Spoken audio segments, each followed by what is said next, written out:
ಆ ಯೋಗಾಸನಗಳಲ್ಲಿ ಒಂದು ಮಂತ್ರ ಹೇಳ್ತಾ ಯೋಗಾಸನ ಮಾಡ್ತಾ ಹೋಗ್ತೀವಿ.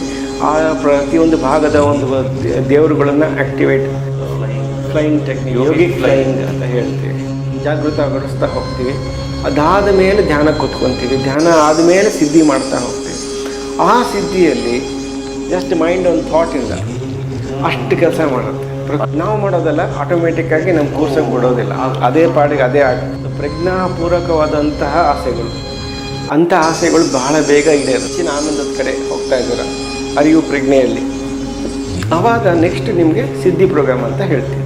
ಅದು TM ಕಲ್ತು ಇನ್ನು ನೆಕ್ಸ್ಟ್ 6 ಮಂತ್ಸಲ್ಲಿ ಇನ್ನು ಎಷ್ಟು ಬದಲಾವಣೆ ತರ್ಬೋದು, ಆವಾಗ ನಿಮಗೆ ಅದು ಗೊತ್ತಾಗ್ತಾ ಹೋಗುತ್ತೆ. ಅದಾದಮೇಲೆ ಸಿದ್ಧಿ ಪ್ರೋಗ್ರಾಮ್ ಅಂತ ಹೇಳ್ತೀವಿ. ಇಲ್ಲಿ ಧ್ಯಾನ ಮತ್ತು ಸಿದ್ಧಿ ನೀವೊಬ್ಬರು ಮಾಡಿದ್ರೆ ಪೂರ್ತಿ ಪ್ರಪಂಚಕ್ಕೆ ಶಾಂತಿ ಸಿಗುತ್ತೆ.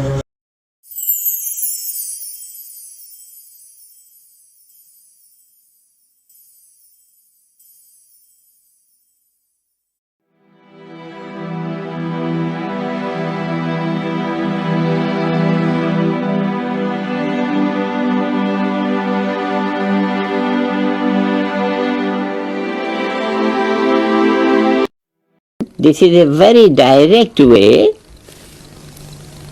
to enter the treasury. Supposing you go to a bank, you enter the treasury, and from there you shake hands with the bank manager and come out with pockets full. Like that, transcendental field of life is pure cosmic intelligence.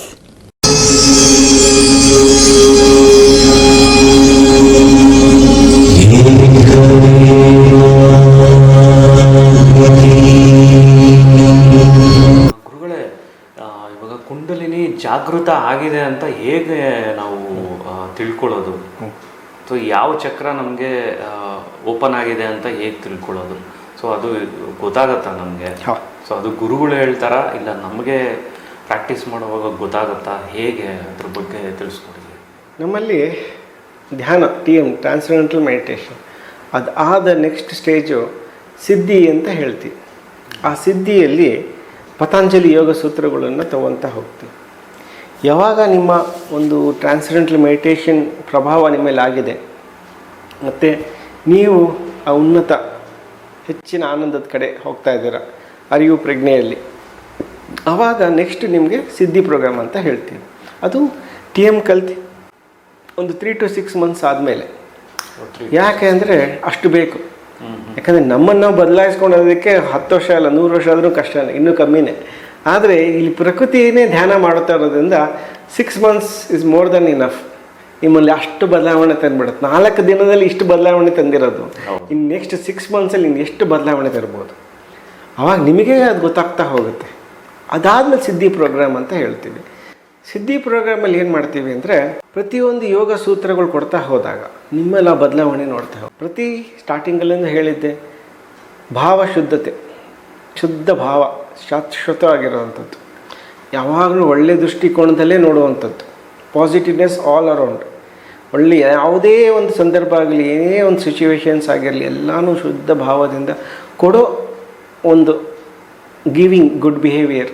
ಆ ಒಂದು good ಬಿಹೇವಿಯರಲ್ಲಿ ಕೆಲಸ ಮಾಡ್ತಾ ಹೋದಾಗ ಮಾತ್ರ ಈ ಸಿದ್ಧಿ ಪ್ರೋಗ್ರಾಮಲ್ಲಿ ಎಷ್ಟು ಇನ್ನೂ ಮುದ್ಧತೆಯಿಂದ ಧ್ಯಾನ ಮಾಡ್ತಾ ಹೋಗ್ತಿರೋ ಅಲ್ಲಿ ನಾವು ಧ್ಯಾನ ಯೋಗಾಸನಗಳು ಈ TMಲ್ಲಿ ಬರಲ್ಲ, ಸಿದ್ಧಿಯಲ್ಲಿ ಬರುತ್ತೆ. ಸಿದ್ಧಿಯಲ್ಲಿ ಯೋಗಾಸನ ಅಂದರೆ ಆ ಯೋಗಾಸನಗಳಲ್ಲಿ ಒಂದು ಮಂತ್ರ ಹೇಳ್ತಾ ಯೋಗಾಸನ ಮಾಡ್ತಾ ಹೋಗ್ತೀವಿ. ಆ ಪ್ರತಿಯೊಂದು ಭಾಗದ ಒಂದು ದೇವರುಗಳನ್ನು ಆ್ಯಕ್ಟಿವೇಟ್, ಜಾಗೃತಗೊಳಿಸ್ತಾ ಹೋಗ್ತೀವಿ. ಅದಾದ ಮೇಲೆ ಧ್ಯಾನ ಕೂತ್ಕೊತೀವಿ. ಧ್ಯಾನ ಆದಮೇಲೆ ಸಿದ್ಧಿ ಮಾಡ್ತಾ ಹೋಗ್ತೀವಿ. ಆ ಸಿದ್ಧಿಯಲ್ಲಿ ಎಷ್ಟು ಮಟ್ಟಿಗೆ ನೀವು ಆ ಒಂದು ನೇಚರ್ ಜೊತೆ ಕನೆಕ್ಟ್ ಆಗಿದ್ದೀರಾ, ಆ ನೇಚರ್ ಶಕ್ತಿನ ಹೇಗೆ ನಿಮ್ಮಲ್ಲಿ ಆ ಪೂರ್ತಿಯಾಗಿ ನಿಮ್ಮ ಒಳಗಡೆ ಎಷ್ಟು ಹೋಗಿದೆ ಅದನ್ನು ಇಲ್ಲಿ ನಾವು ನೋಡ್ತಾ ಬರ್ತೀವಿ. ಇಲ್ಲಿ ಧ್ಯಾನದಲ್ಲಿ ನೀವು ಶಾಂತತೆ ಇರ್ತೀರ, ಧ್ಯಾನ ಮಾಡ್ತಿರ್ತೀರ. ಬಟ್ ಸಿದ್ಧಿಯಲ್ಲಿ ನಿಮ್ಮ ಪೂರ್ತಿ ಬಾಡಿ ವೈಬ್ರೇಷನ್ಸ್ ಅಲ್ವಾಗುತ್ತೆ, ಪೂರ್ತಿ ವೈಬ್ರೇಟ್ ಆಗ್ತಾ ಹೋಗುತ್ತೆ. ಯಾಕಂದರೆ ನಮ್ಮ ಬಾಡಿ ಇರೋ ಸಣ್ಣದು, ಆ ಸಣ್ಣದಲ್ಲಿ ಭಗವಂತನ ಕಾನ್ಷಿಯಸ್ನೆಸ್ ಬರಬೇಕಂದ್ರೆ ತುಂಬಾ ಕಷ್ಟ. ಅದಕ್ಕೆ ಬಾಡಿ ಇನ್ನೂ ಸೆಟ್ ಆಗಿರಲ್ಲ, ಆ ನರ್ವಸ್ ಸಿಸ್ಟಮ್ಸ್ಗಳು ಎಲ್ಲನೂ ಅದಕ್ಕೆ ಹೊಂದ್ಕೊಂಡಿರಲ್ಲ. ಸೊ ಸ್ಟಾರ್ಟಿಂಗಲ್ಲಿ ವೈಬ್ರೇಟ್ ಆಗ್ತಾ ಹೋಗುತ್ತೆ ಬಾಡಿ. ಅದಾದ ಮೇಲೆ ವೈಬ್ರೇಟ್ ಆಗ್ತಾ ಜಂಪ್ ಆಗ್ತಾ ಹೋಗುತ್ತೆ. ಸತ್ವಗುಣ ಜಗತ್ತಿನಲ್ಲಿ ಎಷ್ಟಿದೆ ಅದ್ರ ಮೇಲೆ ಲೆವಿಟೇಷನ್ ಅಂತ ಹೇಳ್ತೀವಿ. ಹಾಗೆಯೇ ದೇಹ ಮೇಲೆ ಬರುವಂಥದ್ದು. ನಿಮ್ಮ ಒಂದು ಜಸ್ಟ್ ಥಾಟಿಂದ ಕೆಲಸ ಮಾಡುತ್ತೆ. Okay okay okay. Just mind ಒಂದು ಥಾಟಿಂದ ಅಷ್ಟು ಕೆಲಸ ಮಾಡುತ್ತೆ. ಪ್ರಕೃತಿ ನಮ್ಮ ದೇಹನೇ ಅಂದರೆ ಅಷ್ಟು, ಅಂದರೆ ಇವಾಗ ನಾವು 50-80 kg ಇರ್ತೀವಿ. ಸೊ ಆ ಒಂದು ದೇಹನ ಮೇಲೆ ಹೋಗ್ಬೇಕಂದ್ರೆ ಭಾಳ ಕಷ್ಟ ಇದೆ. ಸೊ ಇದು ಒಂದು ಕುಂಡಲಿನಿ ಜಾಗೃತ ಆದಮೇಲೆ ಆಗುವಂಥ ಒಂದು ಪ್ರಕ್ರಿಯೆಗಳ ಹೇಗೆ ಗುರುಗಳ ಇದು? ಆ್ಯಕ್ಚುಲಿ ಫೋಟೋದಲ್ಲಿ ನೋಡ್ಬೋದು, ಫ್ಲೈಯಿಂಗ್ ಟೆಕ್ನಿಕ್, ಯೋಗಿಕ್ ಫ್ಲೈಯಿಂಗ್ ಅಂತ ಹೇಳ್ತೀವಿ. ಹಿಂದಿನ ಕಾಲದಲ್ಲಿ ಹೇಗೆ ಯೋಗ ಮಾಡಿದವರೆಲ್ಲ ಸಿದ್ಧಿಗಳು ಅವರೆಲ್ಲ ಹೇಗೆ ನೇಚರ್ ಜೊತೆ ಕನೆಕ್ಟ್ ಆಗಿದೆ. ನಾವು ಇಲ್ಲಿ ಬಾಡಿ ಎತ್ತಕ್ಕಾಗಲ್ಲ, ನಮ್ಮ ತೂಕ ಅಷ್ಟೇ ನಮ್ಮ ಕೈಯಲ್ಲಿ ಆಗಲ್ಲ. ಪ್ರಕೃತಿಗೆಲ್ಲ ಬಹಳ ಸುಲಭ ಅದು, ಅದಕ್ಕೇನೂ ಅಲ್ಲ ಅದು. ಈ ನಾವು ಎಂಥದೂ ಅಲ್ಲ, ನಮ್ಮ ತೂಕ ಎಂಥದೂ ಅಲ್ಲ, 100 ಅಲ್ಲ 200 kg ಇದ್ರೂ ಏನೂ ತೂಕ ಅಲ್ಲ ಅದು. ನಾವಿಲ್ಲಿ ನಮ್ಮ ಬಾಡಿ ಎತ್ತಕ್ಕಾಗಲ್ಲ. ಹೇಳಿದೆ ನಾವು ಧ್ಯಾನನೂ ಮಾಡೋದಿಲ್ಲ, ನೇಚರೇ ಧ್ಯಾನ ಮಾಡೋದು, ನೇಚರೇ ಎಲ್ಲ ಮಾಡೋದು. ನೇಚರಿಗೆ ನಾವು ಕಮಾಂಡ್ ಕೊಡ್ತಾ ಇದ್ದೀವಿ. ನಮಗೆ ನಾವು ಕಮಾಂಡ್ ಕೊಟ್ಟಾಗ ನೇಚರಿಗೆ ಹೇಗೆ ಸಪೋರ್ಟ್ ಮಾಡುತ್ತೆ ಅದು. ಅಂದರೆ ಇದು ಸಿದ್ಧಿ ಆದ ನಂತರ ಈ ಒಂದು ಯೋಗಿಕ್ ಫ್ಲೈಯಿಂಗ್ ಅನ್ನೋದು ನಾವು ಮಾಡೋಕ್ಕಾಗಂತ, ಅದನ್ನ ನೀವು ತಿಳಿಸ್ತಾ ಇರೋದು ಗುರುಗಳೇ? ಇದು ಮಹರ್ಷಿ ಹೇಳಿದಾಗೆ ಪ್ರತಿಯೊಂದು ಟೆಕ್ನಿಕ್ನೂ ರಿವೈಸ್ ಮಾಡಿದ್ರು. ಹಿಂದಿನ ಕಾಲದಲ್ಲಿ ಎಲ್ಲ ಹೇಗೆ ಈ ಥರ ಸುಮಾರು ಟೆಕ್ನಿಕ್ಗಳಿದ್ವು, ಅದನ್ನೆಲ್ಲ ರಿವೈಸ್ ಮಾಡಿದ್ರು. ಆದರೆ ಯಾವುದು ವಿಶ್ವನಿಗೆ ಮನುಷ್ಯನಿಗೆ ಶಾಂತಿ ಬೇಕು. ಈ ಒಂದು ಯುಗದಲ್ಲಿ ತುಂಬಾ ಸ್ಟ್ರೆಸ್ ಇದೆ, ತುಂಬಾ ಟೆನ್ಷನ್ ಇದೆ, ತುಂಬಾ ಒಂದು ತಪ್ಪು ಮಾಡ್ದೆ ಅಂದರೆ ಅದು ಲೂಪ್ ಹೋಲು, ಇನ್ನೊಂದು ತಪ್ಪು ಮಾಡ್ತಾನೇ ಇರ್ತಾನೆ. ಅದರಿಂದ ಆಚೆ ಹೇಗೆ ತೊಗೊಳೋದು? ಈ ಕಾರ್ಪೊರೇಟ್ ಲೆವೆಲ್ಲು ಬಹಳ ಬೇಗ ಅವ್ರಿಗೆ ಶಾಂತಿ ಬೇಕು, ಅಷ್ಟು ಟೆನ್ಷನ್ ಇರುತ್ತೆ. ಸೊ ಹಾಗೆ ಒಂದು ಸಾಮಾಜಿಕವಾಗಿ ಒಂದು ಒಳ್ಳೆ ಪ್ರಜೆ ಮಾಡೋದು ಹೇಗೆ, ಮತ್ತು ವಿಶ್ವ ಶಾಂತಿ ಮಾಡೋದು ಹೇಗೆ, ಮುಖ್ಯವಾಗಿದ್ದು ಮಹರ್ಷಿಯವರ ಮುಖ್ಯ ಉದ್ದೇಶ ವಿಶ್ವಶಾಂತಿ. ಹೇಗೆ ಯಜ್ಞ ಹೋಮ ಹವನ ಮಾಡಿದ್ರೆ ಯುದ್ಧಗಳೇ ನಿಲ್ತಾ ಇದ್ವು, ಅದ್ರ ಲಾಜಿಕ್ ಏನದು, ಅದರದ್ದು ಸೈಂಟಿಫಿಕ್ ರಿಸರ್ಚ್ ಮಾಡಿ ಇಲ್ಲಿ ಧ್ಯಾನ ಮತ್ತು ಸಿದ್ಧಿ ನೀವೊಬ್ಬರು ಮಾಡಿದ್ರೆ ಪೂರ್ತಿ ಪ್ರಪಂಚಕ್ಕೆ ಶಾಂತಿ ಸಿಗುತ್ತೆ, ಯುದ್ಧಗಳು ನಿಂತೋಗ್ತವೆ. ಅದನ್ನು ಹೇಳ್ತಾ ಹೋದು. Just 1% of the world population ಧ್ಯಾನ, ಬರೀ 1% ವರ್ಲ್ಡಲ್ಲಿ ಧ್ಯಾನ ಸಿದ್ಧಿ ಮಾಡೋರು ಮಾಡ್ತಾ ಹೋದ್ರು. ಅದು ಎಂಥ ಧ್ಯಾನ ಅಂದರೆ ಅವರು ಮುಖ್ಯ ಉದ್ದೇಶವಾಗಿದ್ದು ಆ ಬ್ರಾಹ್ಮಣರು, ಯಾಕಂದರೆ ವೇದ ಪಠನೆ ಮಾಡ್ತಾ ಇರ್ತಾರೆ, ಅಂಥವ್ರು ಈ ಧ್ಯಾನ ಸಿದ್ಧಿ ಮಾಡಲಿ ಅಂತ. ಯಾಕಂದ್ರೆ ಮುಂಚೆನೇ ಒಂದು ಸಂಸ್ಕಾರ ಇರುತ್ತೆ, ಒಂದು ಸತ್ವ ಗುಣ ಇರುತ್ತೆ ಅವರಲ್ಲಿ.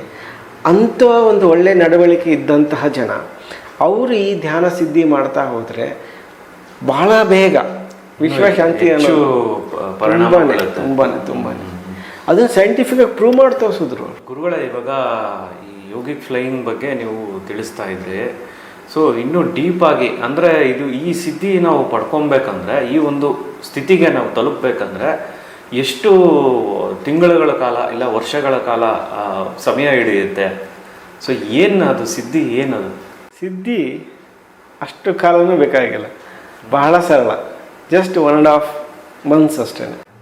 ಬರೀ 1.5 ತಿಂಗಳಲ್ಲಿ? 1.5 ತಿಂಗಳಲ್ಲಿ. ಅಂದರೆ ಅದು ಸಂಕೇತ ಏನು? ಅಂದರೆ ನಮಗೆಲ್ಲ ಆಕ್ಟಿವೇಟ್ ಆಗ್ಬಿಟ್ಟಿದೆ ಅಂತ ನಾವು ತಿಳ್ಕೊಬೇಕಾ? ಹೇಗೆ ಒಂದು ಕ್ಲಾರಿಟಿ ನಮಗೆ ಸಿಗ್ತಾ ಇಲ್ಲ. ಒಂದು ಬಾಡಿ ವೈಬ್ರೇಷನ್ಸ್ ಮತ್ತು ಹಾಪಿಂಗ್ ಅಂತ ಹೇಳ್ತೀವಿ. ಸ್ಟಾರ್ಟಿಂಗ್ ಒಂದೇ ಸೇರಿ ಬಾಡಿ ಲೆವಿಟೇಟ್ ಆಗಲ್ಲ, ಅದು ಸ್ಟಾರ್ಟಿಂಗ್ ಒಂದು ಥಾಟ್ ಮೂಲಕ ಬಾಡಿ ವೈಬ್ರೇಟ್ ಆಗ್ತಾ ಜಂಪ್ ಆಗೋಕ್ಕೆ ಶುರು ಮಾಡ್ಕೊಂಡ್ಬಿಡುತ್ತೆ. ನಾವು ಮಾಡೋದಲ್ಲ, ಆಟೋಮೆಟಿಕ್ಕಾಗಿ ನಮ್ಮ ಕೋರ್ಸಾಗಿ ಬಿಡೋದಿಲ್ಲ, ಅದೇ ಪಾಡಿಗೆ ಅದೇ ಆಗುತ್ತೆ. ಮೈಂಡ್ ಆ್ಯಂಡ್ ಬಾಡಿ ಕೋಆರ್ಡಿನೇಷನ್ ಅಂತ ಹೇಳ್ತೀವಿ. ಮೈಂಡ್ ಒಂದು ಆರ್ಡರ್ ಕೊಟ್ಟರೆ ಬಾಡಿ ಹೇಗೆ ರೆಸ್ಪಾಂಡ್ ಮಾಡುತ್ತೆ ಅಂತ ನೋಡ್ತೀವಿ. ಅದರಲ್ಲಿ ನೇಚರ್ ಹೇಗೆ ಸಪೋರ್ಟ್ ಸಿಗ್ತಾ ಇದೆ ಅಂತ ನೋಡಿ. ಹೇಗೆ ನಮಗೆ ನಾವು ಕಮೆಂಟ್ ಮಾಡ್ತೀವಿ, ಅದೇ ರೀತಿಯಲ್ಲಿ ನೇಚರ್ಗೂ ಕಮೆಂಟ್ ಮಾಡ್ಬೋದು. ಯಾಕಂದರೆ ನೇಚರು ಸಹ ಲಾ ಆ್ಯಂಡ್ ಆರ್ಡರ್ ಒಳಗಡೆ ಕೆಲಸ ಮಾಡುತ್ತೆ. ಸೊ ಯಾವಾಗ ನಿಮ್ಮ ಒಳಗಡೆ ನೀವು ನಿಮ್ಮ ನೇಚರ್ ಜೊತೆ ಕನೆಕ್ಟ್ ಆಗಿ ನೀವು ಅದಕ್ಕೆ ಆರ್ಡರ್ ಕೊಡ್ತೀರಾ, ಆಚೆ ಕಡೆ so unmanifested ವರ್ಲ್ಡಲ್ಲಿ the source of A thought, ಆ ಸೋರ್ಸಿಗೆ ಹೋಗ್ಬಿಟ್ಟು ಆ ಸೋರ್ಸಲ್ಲಿ ನೀವು ಏನು ಕಮೆಂಟ್ ಕೊಡ್ತೀರಾ, ಆಚೆ ಕಡೆ ಮ್ಯಾನಿಫೆಸ್ಟೆಡ್ ವರ್ಲ್ಡಲ್ಲಿ ಆ್ಯಕ್ಷನ್ಸ್ ಆಗುತ್ತೆ. ಏನು ಬೇಕಾದ್ರೆ ಕಂಟ್ರೋಲ್ ಮಾಡ್ಬೋದು ನೀವು. ನೇಚರ್ ಒಳಗಡೆ ಎಲ್ಲನೂ ಇದೆ. ಸೂರ್ಯ, ಚಂದ್ರ, ನಕ್ಷತ್ರ ಆಗಿರ್ಬೋದು, ಪೂರ್ತಿ ಅರ್ಥ ಆಗಿರ್ಬೋದು, ಎಲ್ಲನೂ ಅದ್ರ ಕೆಳಗೆ ಕಂಟ್ರೋಲಲ್ಲಿದೆ. ಯಾವಾಗ ಅದು ನೀವು ಒಳಗಡೆ ನೀವು ಕಮಾಂಡ್ ಕೊಡ್ತೀರ, ಆ ಸತ್ವ ಗುಣದಲ್ಲಿ ಋತಂಬರ ಪ್ರಜ್ಞಾ ಅಂತ ಹೇಳ್ತೀವಿ, ದ ರೈಟಿಯಸ್ನೆಸ್ ಅಂತ ಹೇಳ್ತೀವಿ. ಆ ಪ್ರಜ್ಞೆಯಲ್ಲಿ ನೀವು ಏನೇ ಒಂದು ಆರ್ಡರ್ ಕೊಟ್ರೂ ಒಳಗಡೆ ಆಚೆ ಕಡೆ ಅದ್ರ ಪ್ರಭಾವ ಪಟ್ ಅಂತ ಬೇಗ ರಿಯಾಕ್ಷನ್ಸ್ಗಳು ಬರ್ತಾ ಹೋಗುತ್ತೆ. ಆದರೆ ನಿಮ್ಮ ಒಂದು ಕ್ಲಾಸಸ್ಸಲ್ಲಿ ಈ ಒಂದು ಪ್ರಕ್ರಿಯೆ ಮಾಡಿಸಿದ್ದೀರಾ? ಮಾಡಿಸ್ತಾನೆ ಇದ್ದಾರೆ ಮಹರ್ಷಿಯವರು ತುಂಬ ವರ್ಷದಿಂದ ಎಲ್ಲ ಕಡೆ ಪ್ರಪಂಚ. ಅಂದರೆ ಇಲ್ಲಿ ಈ ಒಂದು ನಿಮ್ಮ ಒಂದು ಉಪಸ್ಥಿತಿಯಲ್ಲಿ ನಿಮ್ಮ ಒಂದು ಕ್ಲಾಸಸ್ಸಲ್ಲಿ ಇದನ್ನ ನಡೆಸ್ತಾ ಇದ್ದೀರಾ?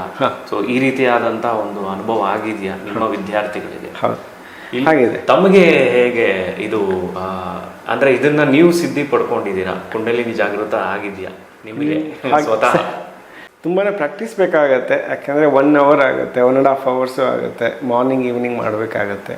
ಸೊ 2 ಹೊತ್ತು ಮಾಡ್ತಾ ಮಾಡ್ತಾ ಅದು ಪಾಠ ಕಲಿಬೇಕು. ನೇಚರ್ಸ್ ಲಾಸ್ಗಳು ಹೆಂಗೆ ಕೆಲಸ ಮಾಡುತ್ತೆ, ಮತ್ತು ಅದ್ರ ಜೊತೆಗೆ ನಾನು ಹೇಗೆ ಯೋಚನೆ ಮಾಡಿ ಥಿಂಕ್ ಮಾಡಬೇಕಾಗತ್ತೆ. ನಾನು ಹೇಗೆ ನನ್ನ ಕೆಲಸ ಮಾಡ್ಕೊಬೇಕಾದ್ರೆ ಅದ್ರ ಲಾ ಪ್ರಕಾರ ಹೇಗೆ ಅದು ಕಮಾಂಡ್ ಕೊಡ್ಬೋದು, ಆಮೇಲೆ ಹೇಗೆ ಅದನ್ನು ಪೂರ್ತಿಯಾಗಿ ನನ್ನ ಒಂದು ಪ್ರಕಾರ ನಮ್ಮ ಇಷ್ಟಾರ್ಥಗಳಿಗೆ ಸಿದ್ಧಿರಿಸ್ತು ಅದಾಗಬೇಕು, ಅದನ್ನು ಹೇಗೆ ಅದು ಮಾಡ್ಕೊಳೋದು, ಅದನ್ನೆಲ್ಲನೂ ಇಲ್ಲಿ ಧ್ಯಾನದ ಸಹಿತ ಸಿದ್ಧಿ. ಅದಾದ ಮೇಲೆ ನೀವು ಕೇಳ್ಕೊತ ಹೋಗ್ತೀರ ನಿಮ್ಮ ಆಸೆಗಳನ್ನ. ಸೊ ಪ್ರಜ್ಞಾಪೂರ್ವಕವಾದಂತಹ ಆಸೆಗಳು, ಅಂಥ ಆಸೆಗಳು ಬಹಳ ಬೇಗ ಈಡೇರುತ್ತೆ. ವಿಘ್ನಗಳು ಕಮ್ಮಿ ಇರುತ್ತೆ, ಯಾಕಂದರೆ ಒಳ್ಳೆ ಒಂದು ಬೇರೆಯವ್ರಿಗೆ ಒಳ್ಳೇದಾಗಲಿ ಅಂತ ಅಂದ್ಕೊಂಡು ಸರ್ವೇ ಜನಂತ ಸುಖಿನೋ ಭವಂತು. ಸೊ ಆ ಒಂದು ಉದ್ದೇಶದಿಂದ, ಆ ಒಂದು ದೃಷ್ಟಿಕೋನದಿಂದ ನೀವು ಏನೇ ಕೇಳ್ಕೊತೀರ ಅದು ನೇಚರ್ ಸಪೋರ್ಟ್ ಮಾಡ್ತಾ ಹೋಗುತ್ತೆ. ನೇಚರು ಹೇಗೆ ಅದನ್ನು ಅಷ್ಟು ದೊಡ್ಡ ಎನರ್ಜಿನ ನಿಮ್ಮ ಒಂದು ಕಮ್ಯಾಂಡು ಹೇಗೆ ಅದು ಸೇವೆ ಸಲ್ಲಿಸುತ್ತೆ, ನಿಮಗೋಸ್ಕರ ಸೇವೆ ಹೇಗೆ ಕೊಡುತ್ತೆ. ಹೇಗೆ ಮಹರ್ಷಿಜಿಯವರು ನಥಿಂಗ್, ಏನೂ ಇರಲಿಲ್ಲ ಅವ್ರ ಹತ್ರ, ಇವಾಗ ಈಸ್ $1 billion ಕಂಪ್ನಿ. ಹೀಗೆ ಇವರು ಅಂತ ಅಲ್ಲ, ಎಲ್ಲ ಒಂದು ಯೋಗಿಗಳಿಗೆ ದೊಡ್ಡ ಸುಮಾರು ಜನ, ವಿವೇಕಾನಂದರಾಗಿರ್ಬೋದು, ಎಲ್ಲರೂ ಶುರು ಮಾಡಿದ್ದು ಏನೂ ಇಲ್ಲ, ಅದು ಕೊನೆಯಲ್ಲಿ ಏನೋ ಆಗಿದೆ. ಹೇಗಾಯಿತು ಅವೆಲ್ಲ? ಅದೆಲ್ಲ ನೇಚರ್ ಜೊತೆ ಹೊಂದ್ಕೊಳ್ತಾ ಹೋದರು, ನೇಚರ್ ಲಾಸ್ಗಳು ಅರ್ಥ ಮಾಡಿಕೊಂಡ್ರು. ನೇಚರ್ ಯಾವಾಗ ಅವರು ಹೊಂದ್ಕೊಂಡು, ನೀವು ಒಳಗಡೆ ಕೇಳಿದ್ರೆ ಹೇಗೆ ಆಚೆ ಕಡೆ ಪ್ರೊಡ್ಯೂಸ್ ಆಗುತ್ತೆ. ಅದು ಬೀಜ ನೆಲದ ಒಳಗಡೆ ಹಾಕ್ತೀವಿ, ಹಣ್ಣು ಕೊಡ್ತಾ ಹೋಗುತ್ತೆ, ಹೂ ಕೊಡ್ತಾ ಹೋಗುತ್ತೆ, ಆಚೆ ಕಡೆ ಕೊಡುತ್ತೆ. ಹಾಗೆ ಒಳಗಡೆ ನಾವು ಕನೆಕ್ಟ್ ಆಗ್ತೀವಿ. ಸೊ ನಮ್ಮ ವಿಚಾರಗಳ ಮೂಲಕ ಕನೆಕ್ಟ್ ಆಗ್ತಾ ಹೋಗ್ತೀವಿ. ನಮ್ಮ ಒಳಗಡೆ ನಾವು ಕನೆಕ್ಟ್ ಆಗ್ತೀವಿ, ನಮ್ಮ ನೇಚರ್ ಜೊತೆ ನಾವು ಕನೆಕ್ಟ್ ಆಗ್ತೀವಿ, ಶುದ್ಧತೆ ಹೊಂದ್ತೀವಿ. ಅಲ್ಲಿಂದ ನೀವು ಕೇಳ್ಕೊಂಡ್ರೆ ನಿಮಗೆ ನೀವು ಕೇಳ್ಕೊಳೋದು, ಅದು ಆಚೆ ಕಡೆ ಹೇಗೆ ಪ್ರೊಡ್ಯೂಸ್ ಆಗುತ್ತೆ, ಅದು ವಿಶೇಷ. ಹೇಗೆ ಪ್ರಕೃತಿ ಋಗ್ವೇದದಲ್ಲಿ ಹೇಳ್ತಾರೆ, nothing is spiritual, most of it is actually mechanical ಅಂತ. ಪ್ರತಿಯೊಂದೂ ಹೇಗೆ ಕನೆಕ್ಟ್ ಆಗಿದೆ, ಹೇಗೆ ಅದು ಲಾ ಪ್ರಕಾರ ಕೆಲಸ ಮಾಡ್ತಾ ಇದೆ, ಹೀಗೆ ಅದು ನಿಮ್ಮ ಒಳಗಡೆ ಕೇಳ್ಕೊಂಡ್ರೆ ಆಚೆ ಹೇಗೆ ಆಗುತ್ತೋ ಅದೇ ರೀತಿಯಲ್ಲಿ ಯಾವುದು ಮಾಯಾಲೋಕ ಇಲ್ಲ ಇಲ್ಲಿ. ಹೌದು, ಮಾಯಾಲೋಕದಲ್ಲಿ ಇದ್ದೀವಿ, ವಿಷ್ಣುವಿನ ಮಾಯಾಲೋಕದಲ್ಲಿ, ಆದರೆ ಅದೂ ಸಹ ಒಂದು ಲಾ ಆ್ಯಂಡ್ ಆರ್ಡರ್ಗೆ ಕೆಲಸ ಮಾಡ್ತಾ ಹೋಗುತ್ತದೆ. ಯಾವುದನ್ನು ಹಾಗೆ ಸುಮ್ಮನೆ ಮ್ಯಾಜಿಕಲ್ಲಿ ಯಾವುದೂ ಆಗೋದಿಲ್ಲ. ಸೊ ನೀವು ಹೇಳೋ ಪ್ರಕಾರ ಇಲ್ಲಿ ಕಂಪ್ಲೀಟ್ಲಿ ಇದು ಒಂದು ಪ್ರಕೃತಿಯಿಂದ ನಮಗೆ ಸಿಗ್ತಾ ಇರತಕ್ಕಂಥ ಒಂದು ಶಕ್ತಿ ಅಂತ ಹೇಳ್ಬೋದು. ಸೊ ನಮಗೂ ಅದಕ್ಕೂ ಮಧ್ಯೆ ನಾವು ಹೇಗೆ ಕನೆಕ್ಟ್ ಆಗಬೇಕು ನೇಚರ್ಗೆ ಅನ್ನೋದನ್ನ ನೀವು ಕಲಿಸ್ಕೊಡ್ತಾ ಇದ್ದೀರಾ. ಆ ಚಕ್ರಗಳು ಆ್ಯಕ್ಟಿವೇಟ್ ಆಗ್ತಾ ಹೋದಾಗೆಲ್ಲ ನಿಮ್ಮ ನಡವಳಿಕೆ ಬದಲಾಗಬೇಕು. ಸೊ ನಿಮ್ಮ ನಡವಳಿಕೆ ಬದಲಾಗಬೇಕು, ನಿಮ್ಮ ವಿಚಾರಗಳು ಬದಲಾಗಬೇಕು. ಶಾಸ್ತ್ರದ ಚಕ್ರ ಬಂದಾಗ ಎಲ್ಲರಿಗೂ ನಿಮ್ಮಿಂದ ಒಳ್ಳೇದಾಗ್ತಾ ಹೋಗಬೇಕು. ಆವಾಗ ನೀವು ಆ ಚಕ್ರ ಆ್ಯಕ್ಟಿವೇಟ್ ಆಗಿದೆ ಅಂತ. ಪ್ರತಿಯೊಂದೂ ಸಹ ಮಾತಿಂದ, ಇಲ್ಲಿಂದ ಹೃದಯದಾಗಿರ್ಬೋದು, ಎಷ್ಟು ಪ್ರೀತಿ ಹೆಚ್ಚಿಗೆ ಆಗೋದು. ಸೊ ಪ್ರೀತಿ ಹೆಚ್ಚಿಗೆ ಆದಾಗೆಲ್ಲ ನೀವು ಜಾಸ್ತಿ ಇನ್ನೂ ಚೆನ್ನಾಗಿ ಕೆಲಸ ಮಾಡ್ತಾ ಹೋಗಬೇಕು. ಇನ್ನೂ ಚೆನ್ನಾಗಿ ನೀವು ನಿಮ್ಮ ಕಷ್ಟ ನೇಚರ್ ಬದಲಾಗೋದೇ ಕಷ್ಟ ಆಗಿದೆ, ಅದು ಪ್ರೀತಿಯಿಂದ ಬದಲಾಗಬೇಕು. ಅದು ಎಷ್ಟು ಜಾಸ್ತಿ ಪ್ರೀತಿ ಇರುತ್ತೋ ಅಷ್ಟು ಜಾಸ್ತಿ ಬದಲಾಗಬೇಕು ನೀವು. ಹಾಗೆ ಮಾತಲ್ಲಿ, ನಿಮ್ಮ ನಡವಳಿಕೆಯಲ್ಲಿ, ನೀವು ವೇಷಭೂಷದಲ್ಲಿ ಎಲ್ಲನೂ ಬದಲಾಯಿಸ್ಬಿಡುತ್ತೆ. ಕುಂಡಲಿನಿ ಫುಲ್ ಚೇಂಜ್ ಆಗ್ತಾ ಹೋದಾಗೆಲ್ಲ ನಿಮ್ಮ ಪೂರ್ತಿ ನಡವಳಿಕೆ, ಬಟ್ಟೆ, ವಿಚಾರಗಳು ಎಲ್ಲನೂ ಬದಲಾಯಿಸುತ್ತೆ. ಪ್ರತಿಯೊಂದು ಬದಲಾವಣೆ ಕಾಣುತ್ತೆ ಪೂರ್ಣ. ಅದು ಅವನೇ ಬೇರೆ, ನಾನೇ ಬೇರೆ. ಇನ್ನೂ ಹೇಳೋದಾದರೆ ಪ್ರತಿಯೊಬ್ಬರೂ ಒಂದೊಂದು ಗ್ರಹದಲ್ಲಿ ಹುಟ್ಟಿರ್ತಾರೆ, ಒಂದೊಂದು ನಕ್ಷತ್ರದಲ್ಲಿ ಹುಟ್ಟಿರ್ತಾರೆ. ರಾಶಿ ನಕ್ಷತ್ರಗಳು ಅಂತ ಹೇಳ್ತೀವಿ. ಅದರದ್ದೇ ಆದ ಒಂದು ಗುಣಗಳು ಇರುತ್ತೆ. ಆ ಗುಣದಲ್ಲೇ ನೀವು ಕೆಲಸ ಮಾಡ್ತಾರೆ. ನಿಮಗೂ ಅಷ್ಟೇ, ಎಲ್ಲರೂ ಅಷ್ಟೇ, ಒಂದು ಕಾನೂನು ಹಾಕಿರುತ್ತೆ, ಆ ಕಾನೂನಲ್ಲೇ ನೀವು ಕೆಲಸ ಮಾಡ್ತಾ ಇರ್ತೀರ. ಯಾವಾಗ ನಿಮ್ಮ ಪ್ರಜ್ಞೆ ಶುರು ಆಗುತ್ತೋ, ಯಾವಾಗ ನಿಮ್ಮ ಕುಂಡಲಿನಿ ಜಾಗೃತ ಆಗ್ತಾ ಹೋಗುತ್ತೋ, ಯಾವಾಗ ನೀವು ಸಿದ್ಧಿ ಮಾಡ್ತಾ ಹೋಗ್ತಿರೋ, ಪೂರ್ತಿ ಬದಲಾಗ್ಬಿಡ್ತೀರಿ. ನಿಮಗೂ ಅದಕ್ಕೂ ಸಂಬಂಧನೇ ಇಲ್ಲ. ಆ ಲಾ ಪೂರ್ತಿ ನಿಮ್ಗೆ ಚೇಂಜ್ ಮಾಡಿಬಿಡ್ತೀರ. ಚೇಂಜ್ ಮಾಡುತ್ತೆ, ಅದಾಗುತ್ತೆ.